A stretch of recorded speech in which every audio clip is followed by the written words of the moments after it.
Welcome to Secrets Unlocked. If you enjoy intimate confessions and forbidden stories, check the private archive linked in the description. Subscribe, settle in, and enjoy the story. Tick-tock, tick-tock. The sound of time dissipating on the grandfather clock pendulum annoyed her fractured thoughts. Melanie had been long aware of the magical legends associated with the curse spewed out by her dying fiancé. He would be back to reclaim her on the one-year anniversary of his untimely death. Pitter-patter, pitter-patter. The sound of mice feet again, tiptoeing in the darkness as though they had a right to be there, which of course they didn't, despite the tasty, fallen morsels of yummy custard pudding she had devoured for dessert. A sudden wind chilled her shoulders, causing her to pull the blanket up a little tighter. She turned onto her side to check the elaborate stained glass window to make sure it hadn't been opened by some visiting entity. It remained tightly shut and locked. She heaved a sigh into the chilly night air, watching the fog like cloud rise from her lips like steamy vapors. Her reflection on the wall mirror was still radiant and beaming, showing off her features. Had her union to Vladimir been fulfilled a year earlier, then undoubtedly his fangs would have pierced her veins, rendering the full-length mirror incapable of capturing her image. But the sprinkled hemlock in his wine had cruelly kept him out of her arms, until hopefully now. She wondered if there was any truth to his deathbed declaration that he would be back in exactly 1 year. That 1 year was now up, and this very night the curse appointed time for the corpse to claim Melanie. "I want you, I need you." A lingering whisper, left over from a year-old death, captivating her ears. It echoed in haunting swirls, reminiscent of a time when her fiancé had been poisoned by Jade, his jealous male rival brother. Jade had made it clear upon the morning of their wedding that if he couldn't have Melanie, then no man could, especially not his brother Vladimir.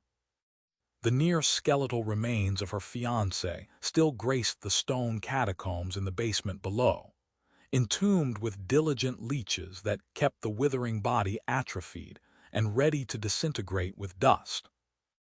Melanie had long since thought about sneaking out of her room at night and descending the spiral iron staircase that wound perpetually downward, reigniting his heart with a gentle slit of her wrist. But Jade had placed a permanent guard upon the catacomb door, forever barring her entrance. Clump, clump, clump, clump. Loud, melodic footsteps, unmistakably belonging to the man she had scorned and smitten. Jade, the one she was certain had spiked the wedding wine with heart-stopping hemlock, allowing him to cruelly entomb Vladimir's body, allowing it to rot away amongst the rats and the vermin insects that loved to nibble incessantly. "Damn you, Jade," she whispered bitterly. The grandfather clock pendulum had long ago struck midnight, rhyming off the 12 chimes that were supposedly to have brought her precious fiancé back to life. Only he had not yet appeared as anticipated, and the sudden single chime now struck by the pendulum heralded the arrival of 1 o'clock. Perhaps Vladimir's desperate assertion he would return to claim her exactly 1 year later was merely that, a hollow promise that would linger unfulfilled for time and eternity. The heavy oaken door, interwoven with reinforced iron, creaked as it swung open. Jade stepped in, his jet-black hair dangling onto broad shoulders. His figure shimmered in the moonlight that shone brilliantly past the stained glass window. "Don't you know it's customary for a person to knock before entering a lady's room?" she spat out. Jade shook his head but still managed to brandish a smile, despite her stubborn defiance and petulance. Still the smitten bride, whose wannabe lover was snatched so cruelly from your arms a year ago this very night. You're still not wallowing in the delusion that the rotting Vladimir can come back to life and break free from his restraints and leeches. His heart, severely laced with hemlock, shall never beat again. "He will come to me just as how he promised," Melanie managed, her voice wavering as she brushed a fat, solitary tear that strolled down her face. As Vladimir's younger brother, I am rightfully next in line to claim those things which belong to him, of which you are one. You must give up this nonsense and take part in planned nuptials that shall bring us together forever. He bared his fangs, sending shivers of hate and spite racing along her spine. She would rather die than give in to his unwelcome advances. Still, she was well aware of the palace protocol. Her starving family had sold her into eternal slavery, a role she accepted as the future bride of Vladimir. Only it was his cold-hearted brother that was destined to take her if her poisoned fiancé could not raise himself up again. Vladimir swore on his deathbed he would raise himself again this very night and take vengeance on you, then claim me back as his loving bride. Sheer and utter nonsense, Jade shouted. You would do well to remember that I can have the flesh whipped off your back if I so choose, right to the very bone, but it shall belong to me this very night. The customary year of mourning is now officially up. Prepare yourself. I shall be back at precisely 2 o'clock, and you shall submit to me, or you shall be lashed to the very death. Do you understand? The only thing I understand is that Vladimir shall return, and when he does, your heart will be squished to dust in his powerful hand. You have 1 hour to prepare, and you had better please me in every way, or I shall put your beautiful face inside this iron cage with a hungry rat. He flung the iron cage down onto the ground, sending shivers along her frightened spine. Official palace protocol had given her 1 whole year to mourn, but her year was now officially up, which meant she now belonged to Jade, and he had the power to do with her whatsoever he pleased. 1 hour, he reiterated sternly, his black eyes like evil pools. I shall take you as my bride and you shall bear my heir. Do you understand? She wanted to spit in his face, but he was all out of patience. She merely nodded. He stepped forward, holding her face. Say it. I want to hear you say it. I shall belong to you in just 1 hour. He let go of her and the anger subsided. Good. I can make things so pleasant for you if you cooperate, and so painful for you if you don't. I will leave the head cage here so you ponder over your fate should you fail to please me. He kicked the cage as he turned to leave, causing the hungry rat inside to squeal angrily and scratch its razor-sharp claws against the rusty iron.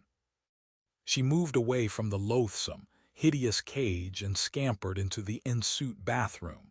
She lit the candles around her bath, then let the robe slip off her shoulders. She sighed at the reflection of her figure. It was supposed to belong to Vladimir, but it would undoubtedly now belong to the wicked Jade instead. The time for midnight miracles had passed, and the man of her dreams had not been resurrected as she'd hoped. She poured scented oils into the flowing hot water, then swung her long, fiery red hair up off her neck. Jade would undoubtedly want her neck bared and ready for his pointy fangs. Then she slipped into the water. I won't let him hurt you. The words startled her, and she sat up suddenly, frightened at the voice in her ears. A draft accosted her skin, and a ripple formed in the water next to her. She shook with fear. Her emotions were running wild. Jade had just finished shocking her senses and scaring her half to death, but now, a presence that she attributed to the spirit of Vladimir had suddenly appeared to comfort her in her dilemma. Tick-tock, tick-tock. She momentarily put her jubilation at Vladimir's presence on hold so that she might sneak a glance at the pendulum clock. 10 minutes had elapsed since Jade had left. He would be returning in exactly 50 minutes. I won't let him hurt you. Being spoken the second time around didn't make them any more reassuring. Vladimir seemed to be making ripples in her bath and whispering in her ear, but Jade was tossing around rat-filled iron face cages and spewing threats about beating her with whips and rods until her flesh sheared off to the very bone. She momentarily succeeded in pushing his verbal tirade out of her memory, then focused on the new spiritual presence. "My lips have never been kissed," she offered, feeling the windy chill across her shoulders. She felt a light burst of air brush off her left cheek, then slowly move downward until it brushed off her mouth. "Vladimir, is that really you?" "It is me, my darling. I knew that you would come. I've been waiting patiently this whole year for you. But your evil bother is very powerful, much more so than your fleeting spirit.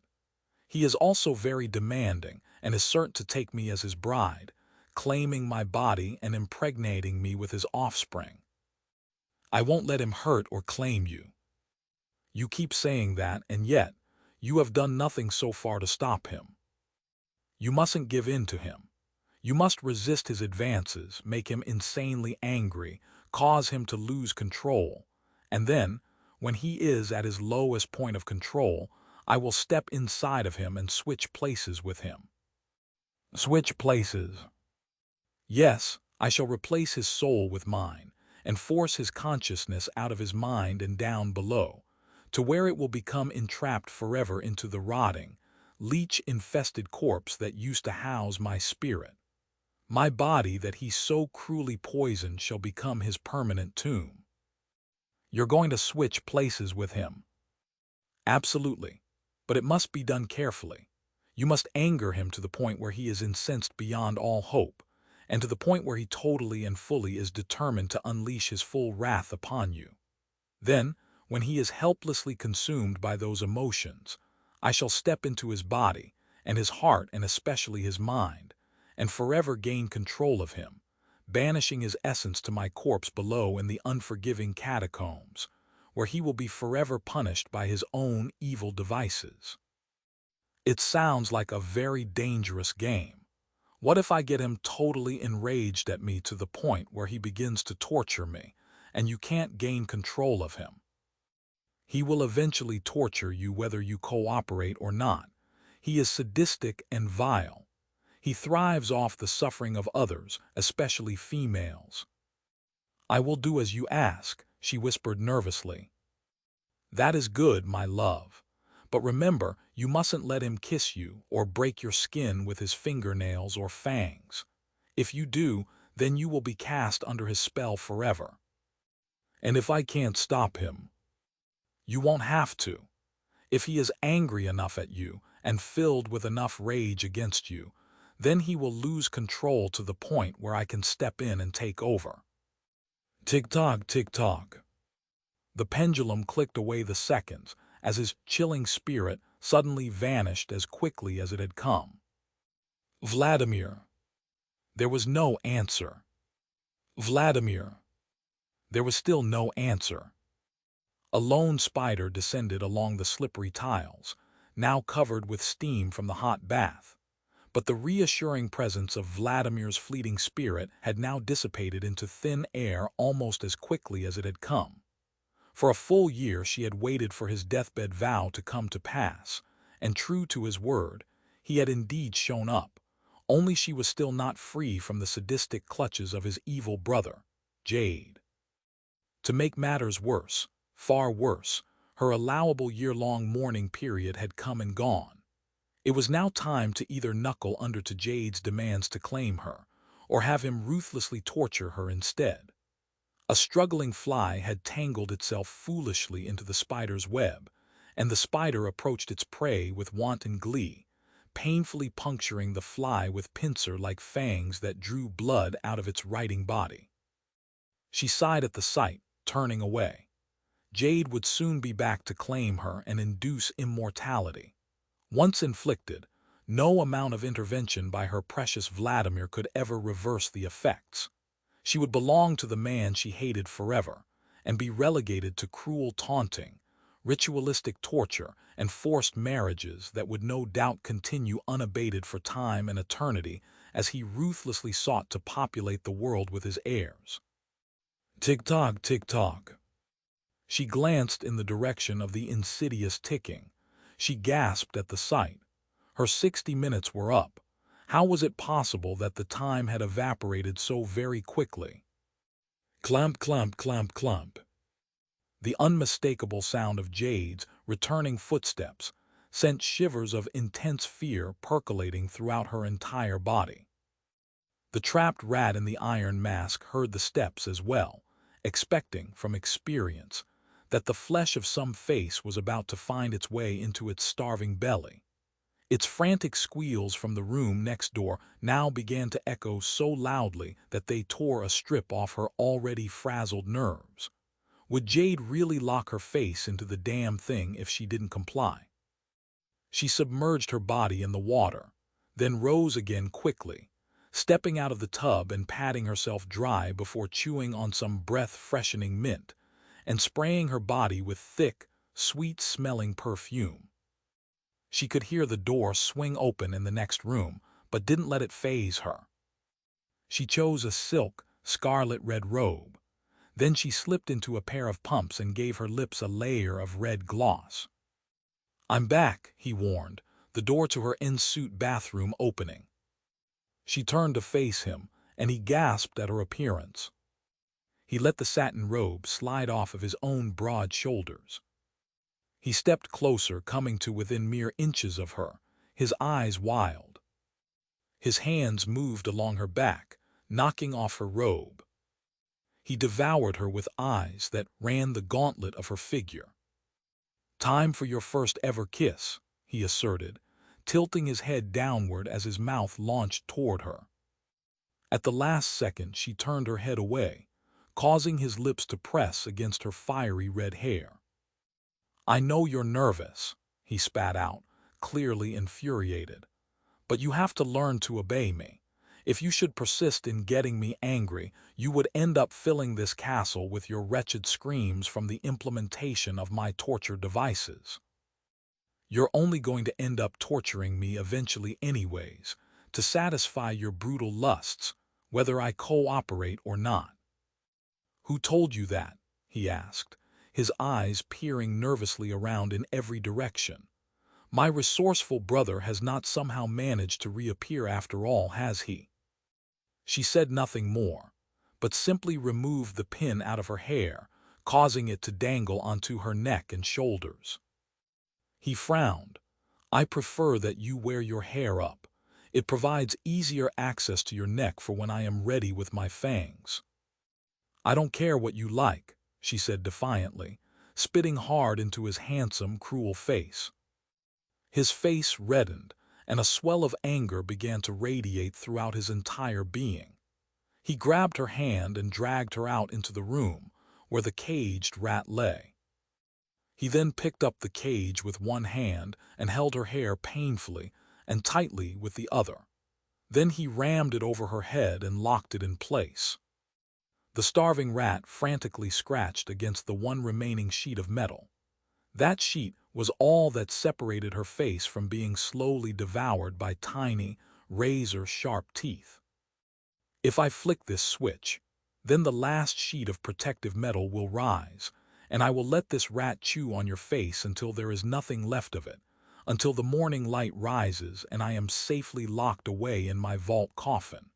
Then your screams will fill this castle for an entire day as it tears, gnaws, and chews.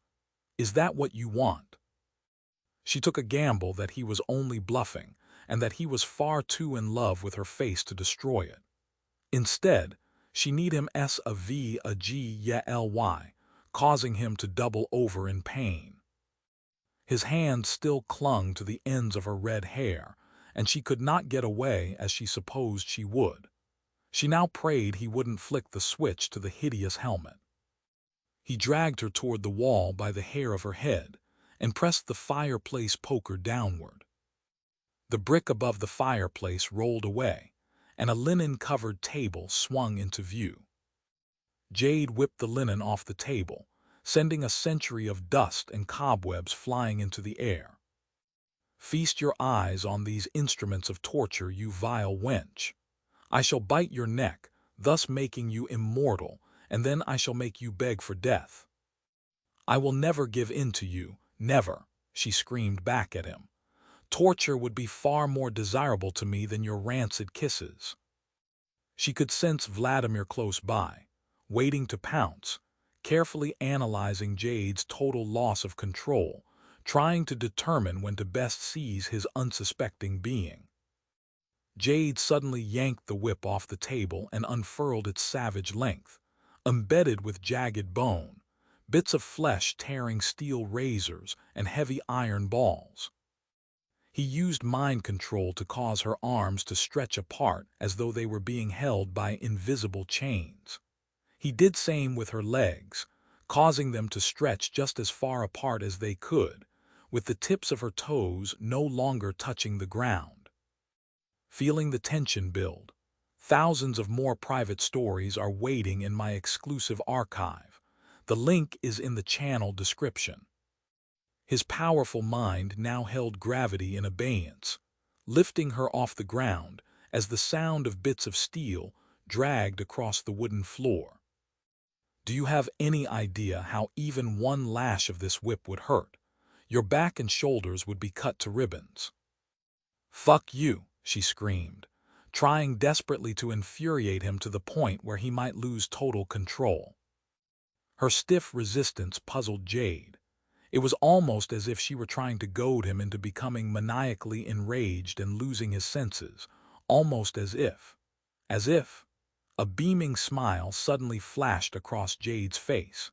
He now understood what she was up to, purposely trying to provoke him so that he might abdicate total psychological, emotional, and intellectual control.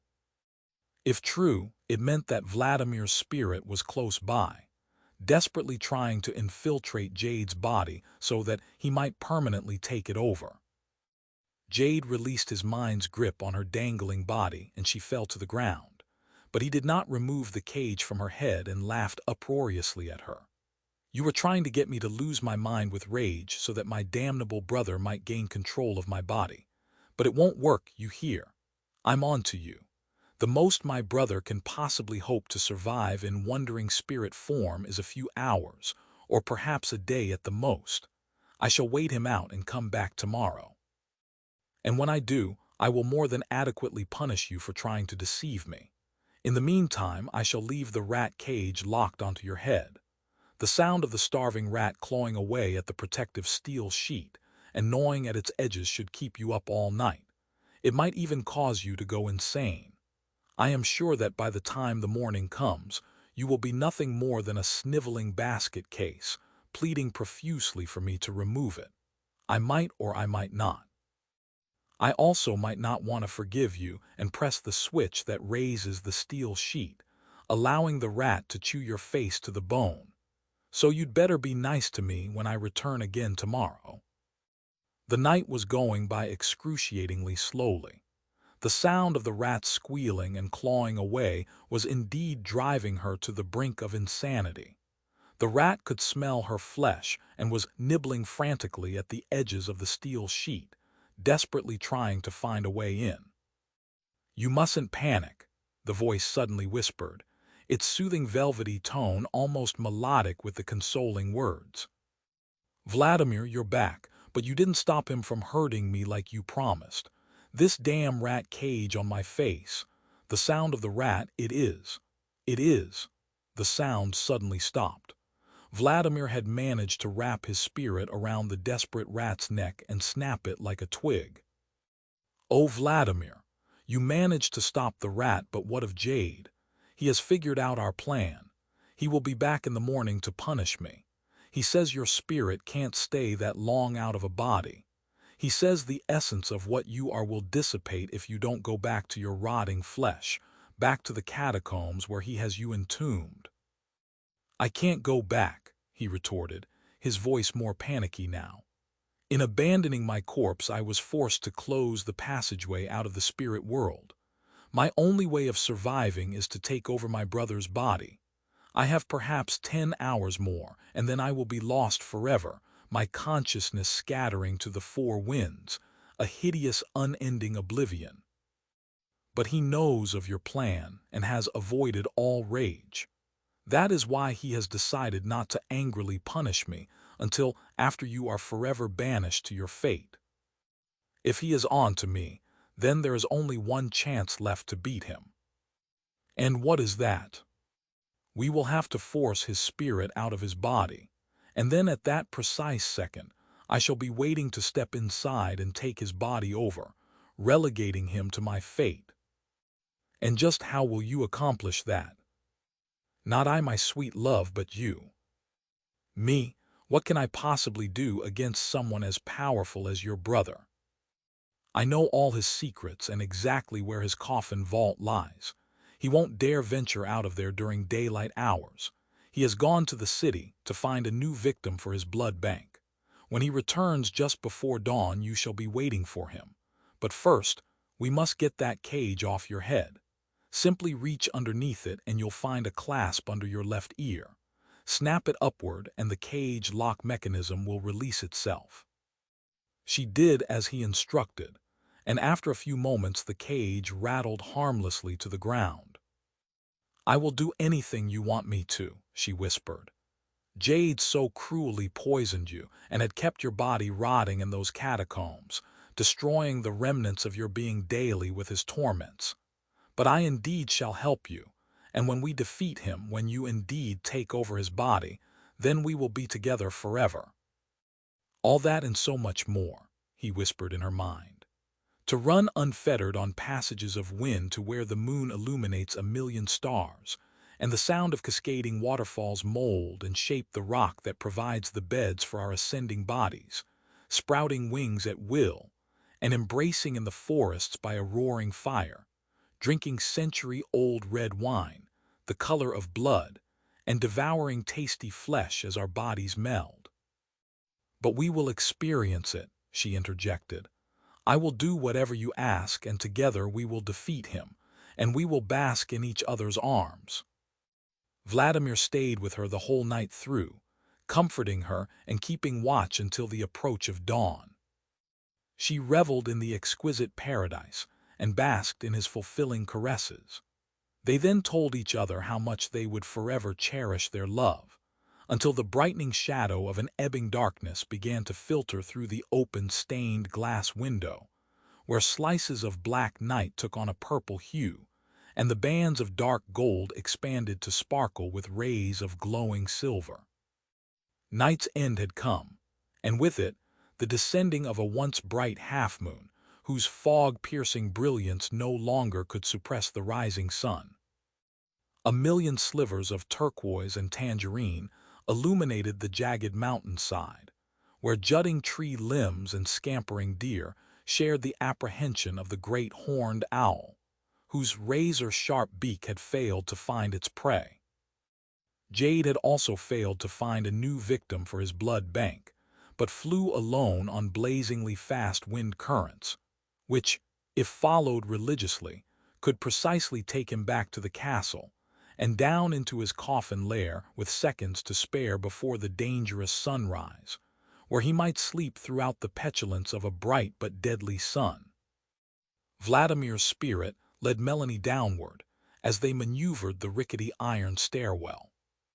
They came to the bottom of the stairwell, and Melanie began to scurry down the corridor. No, not that way. Press the torch on that wall to the right until you hear a click, until it opens to the secret passage. Melanie did as Vladimir asked, pressing the torch until a clicking sound heralded the opening of a secret passage tunnel. This is the way past Jade's protective gargoyles. They watch over my damnable tomb and his coffin vault, but this tunnel will lead us safely past them. Melanie followed the tunnel, feeling Vladimir's breezy presence. She eventually came to a dead end, where slime-covered brick and dangling red-eyed bats greeted her with disdain.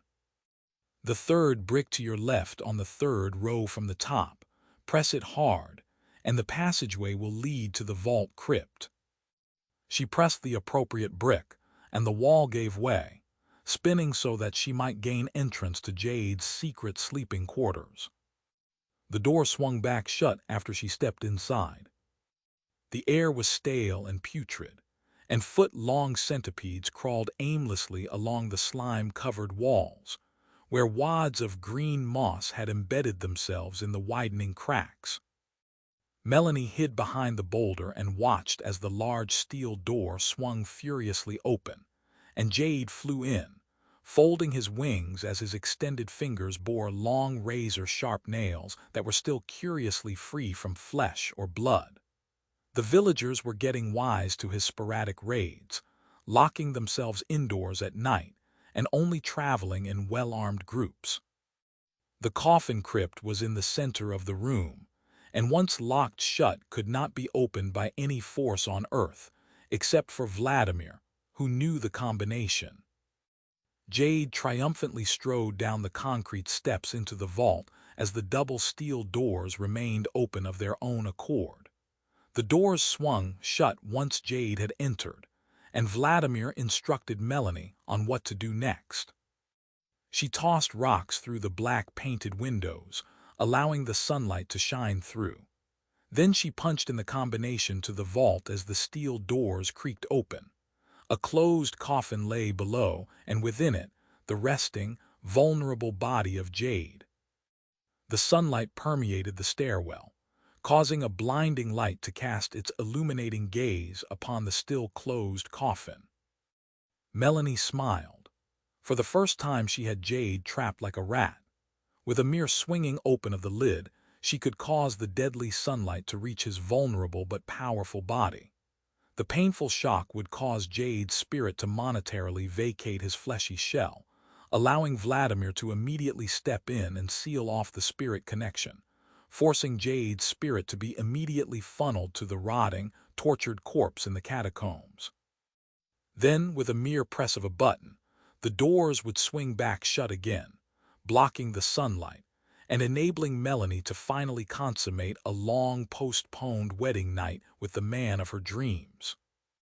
Their plan had worked brilliantly, and Jade was now forever banished to the misery of a tormented, decaying corpse. That night, Vladimir and Melanie finally celebrated their long-delayed union, and she gladly accepted his embrace, choosing to share his immortality. As the morning approached, she glanced at the wedding band that had been placed on her finger only a year earlier. Finally and fully, the man of her dreams was free, and she would sweetly languish forever as his vampire bride. I hope you enjoyed this story. More intimate confessions are waiting in the private archive linked in the description. Subscribe for the next story.